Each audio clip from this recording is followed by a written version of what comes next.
the new 8-cylinder Aston Martin DB11 puts us in something of a philosophical bind, as it poses the question, how much is the right amount of too much? Does a sports car need a completely ridiculous amount of power?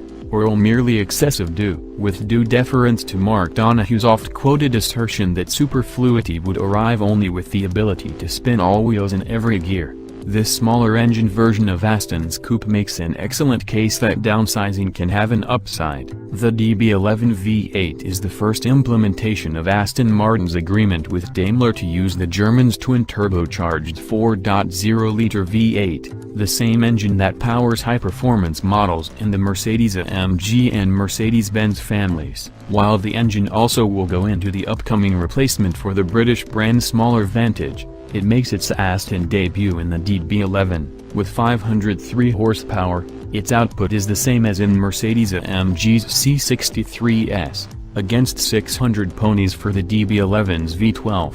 Both DB11 engines have near identical torque outputs, however, with the 4.0 liters 498 pounds-to-feet representing the reduction of just 18 pounds-to-feet compared with the V12. The factory-stated 0 to 62 mph time for the V8 of 4.0 seconds is just 0.1 second behind that of the V12.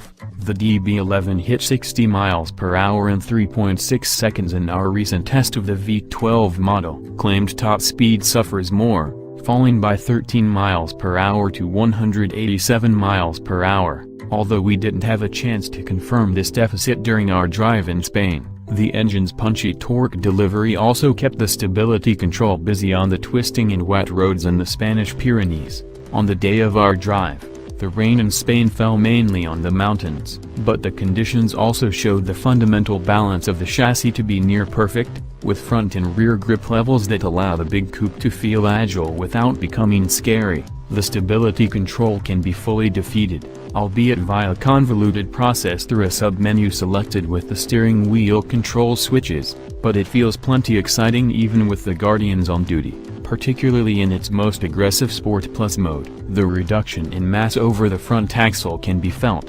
It's not as if the V12 DB11 feels like a late 1970s Cadillac Fleetwood, but the V8 car is markedly fleeter of foot. Given the price of a DB11, the $17,500 savings that comes from selecting the smaller engine isn't a particularly tall heap of beans. 10 seconds with the options list could more than wipe it out, but there are reasons other than cost to choose it, and not just the marginal fuel savings. The V8 model might have less power and a lower top speed, but it offers at least as much character as the V12 while sharpening the rest of the driving experience. Overall, we'd say the choice between the two is almost perfectly balanced.